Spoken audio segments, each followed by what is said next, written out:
Perkenalkan, nama saya Wedi Lingga dengan NIM 210366137 dari Prodi Peternakan, Fakultas Pertanian, Universitas Sumatera Utara. Nah, di video kali ini saya akan menjelaskan tentang traktus digestivus ataupun saluran pencernaan pada hewan ternak ruminansia, yang dimana saya membuat video ini untuk memenuhi tugas video ketiga saya dalam mata kuliah anatomi dan fisiologi pada ternak yang diampu oleh Ibu Tati Pijanasari, SPT MP.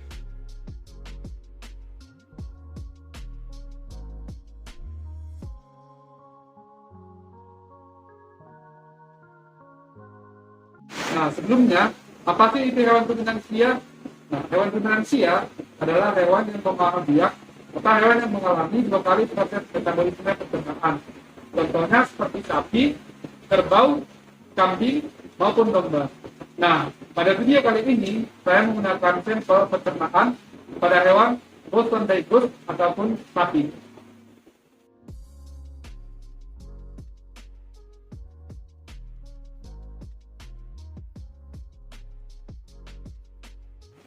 Yang pertama, saya akan menjelaskan tentang organ-organ pencernaan yang ada pada ternak ruminansia, yang dimulai dari mulut atau kahung oris.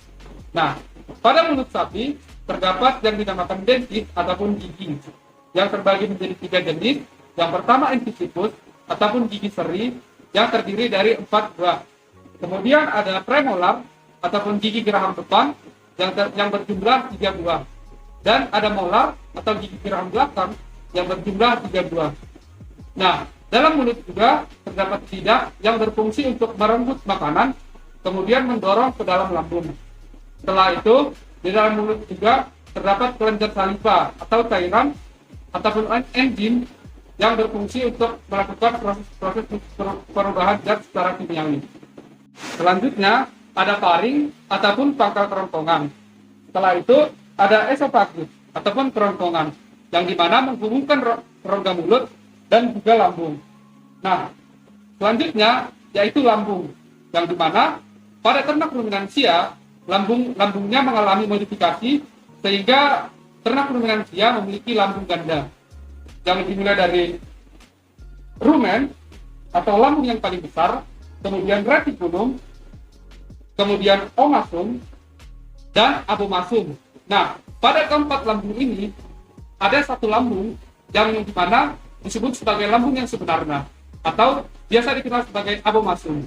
Kenapa sih abomasum dinamakan sebagai lambung sebenarnya pada ternak ruminansia? Karena pada abomasum dia menyimpan banyak HCl, yang dimana HCl biasanya terdapat pada setiap lambung makhluk hidup. Nah, kemudian selanjutnya kita masuk ke intestinum tenuis atau usus halus, yang dimana usus halus pada ternak ruminansia terbagi menjadi 3. Yang pertama yaitu duodenum ataupun bagian yang berbentuk seperti huruf U. Nah, pada duodenum ini juga menempel pankreas yang berfungsi untuk membantu mencernakan makanan dan menghasilkan getah pankreas. Nah, selanjutnya ada jejunum atau bagian setelah duodenum. Selanjutnya ada ileum atau bagian terakhir dari usus halus.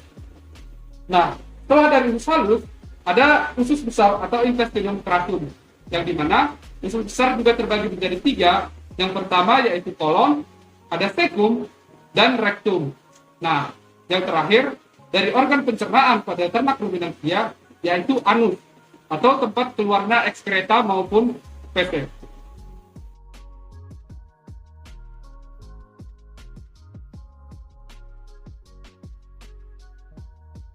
Selanjutnya, saya akan menjelaskan perjalanan pakan pada ternak ruminansia, yang dimulai dari mulut ataupun kahung oris, yang dimana pakan akan dikunyah dengan bantuan dentis dan dicampur dengan kelenjar saliva ataupun kelenjar air liur yang bertujuan untuk menetralkan pH pada rumen. Setelah itu, pakan akan bergerak menuju esofagus dan masuk ke dalam rumen, yang dimana rumen itu sendiri biasa disebut sebagai gudang sementara bagi pakan yang tertelan. Nah, pada saat ternak ruminansia beristirahat, pakan yang telah berada dalam rumen akan dikembalikan ke dalam mulut. Di dalam rumen sebelumnya, pakan akan dibentuk menjadi gumpalan yang berbentuk bola ataupun bulatan, atau biasa disebut sebagai bolus. Kemudian, bolus akan dimuntahkan ke dalam mulut, atau biasa disebut sebagai proses regurgitasi, untuk dimamah kedua kali. Nah, proses pemamah kedua kali atau dikunyah kembali, biasa disebut sebagai proses remastikasi. Nah, selanjutnya, bolus akan ditelan kembali, yang biasa disebut sebagai proses redeglutasi. Nah, di dalam rumen terjadi pencernaan protein, polisakarida, dan fermentasi selulosa oleh enzim selulase yang dihasilkan oleh bakteri dan jenis protozoa tertentu. Nah, setelah dari lambung, makanan akan bergerak ke intestinum tenui ataupun usus halus, yang dimana intestinum tenui tadi terbagi menjadi 3, yaitu duodenum, jejunum, dan ileum. Nah, pada bagian duodenum terjadi pencernaan dan penyerapan sari-sari makanan, yang dimana dibantu oleh pankreas dan kantung empedu. Nah, setelah sari-sari makanan diserap pada bagian duodenum, itu akan diteruskan ke dalam liver ataupun hati, yang dimana di dalam hati ini terjadi penyaringan bakteri-bakteri yang tidak diperlukan oleh tubuh ternak ruminansia. Nah, setelah itu sari-sari makanan akan mulai diedarkan ke bagian-bagian tubuh ternak ruminansia. Nah, setelah dari duodenum, makanan akan diteruskan ke dalam jejunum. Di jejunum terjadi pencernaan dan penyebaran komponen seperti air, vitamin, protein, dan karbohidrat. Nah, setelah dari jejunum, makanan akan masuk ke dalam ileum, yang dimana di dalam ileum terjadi pencernaan dan penyerapan sari-sari makanan yang tidak bisa diserap di dalam jejunum sebelumnya. Selanjutnya, sisa-sisa zat makanan yang tidak dapat dicerna akan diteruskan ke intestinum prasum ataupun usus besar, yang dimana usus besar terbagi 3, yaitu kolon, sekum, dan rektum, yang dimana pada kolon terjadi penyerapan air dan absorpsi sisa-sisa makanan. Setelah itu, sisa-sisa makanan akan masuk ke dalam rektum, yang dimana rektum merupakan penyimpanan sementara feses, sebelum akhirnya feses akan dikeluarkan melalui anus.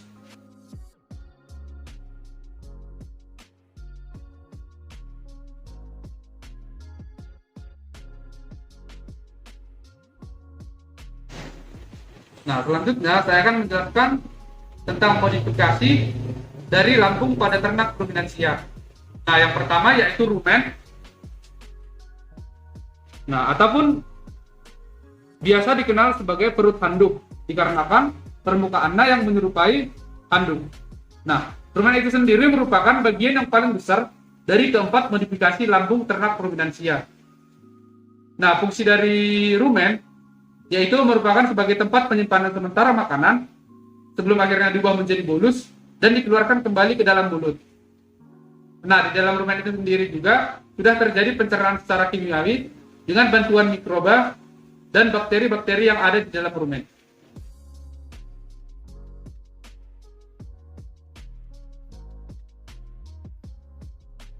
Selanjutnya yaitu bagian terbesar kedua pada modifikasi lambung ternak ruminansia, yaitu retikulum.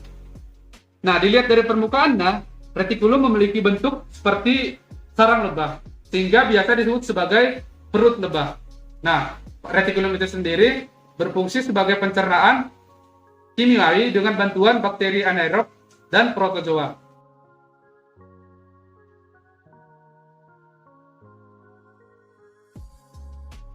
Nah, selanjutnya yaitu omasum, ataupun bagian yang berbentuk seperti buku-buku ataupun kitab, sehingga biasa disebut sebagai perut kitab.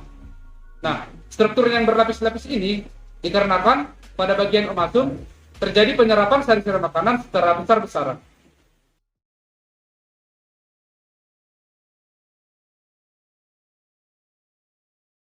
Nah, selanjutnya yaitu abomasum, ataupun lambung sebenarnya pada ternak ruminansia. Nah, kita lihat dari strukturnya yang mengkerut, ini dikarenakan abomasum terdiri dari larutan HCl ataupun larutan yang bersifat asam. Nah, di dalam abomasum itu sendiri terjadi pencernaan makanan seperti protein dengan bantuan enzim pepsin. Nah, abomasum itu juga terbagi menjadi 3, yaitu kardia, pundika, dan pilokorika.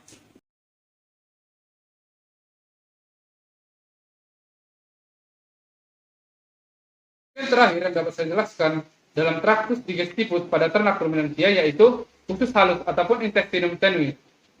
Nah, sebenarnya intestinum tenui memiliki panjang kurang lebih 40 meter. Namun pada video kali ini, saya hanya mengambil sampelnya saja. Nah, intestinum tenui berbentuk seperti karet yang bersifat elastis.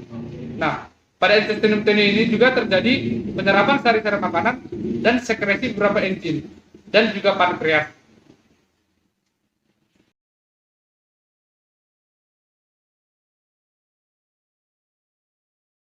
Nah, dalam proses metabolisme pada ternak ruminansia, bakteri ataupun mikroba sangatlah berperan besar untuk menjaga agar pencernaan pada ternak ruminansia dapat berjalan dengan baik. Nah, beberapa bakteri dan beserta fungsinya yang dapat saya jelaskan seperti Bacteroides suciogenes atau bakteri yang mencerna selulosa. Kemudian Bacteroides ruminocola atau bakteri yang mencerna hemiselulosa. Kemudian ada bakteri yang mencerna pati seperti contohnya Bacteroides amylopilus. Kemudian bakteri yang mencerna gula seperti Treponema bryantyi. Kemudian bakteri yang mencerna protein seperti Clostridium sporogenus. Kemudian bakteri yang mencerna atau mengkatabolisasi alkohol dan asam organik menjadi metan dan karbon dioksida seperti Methanobacterium formicium.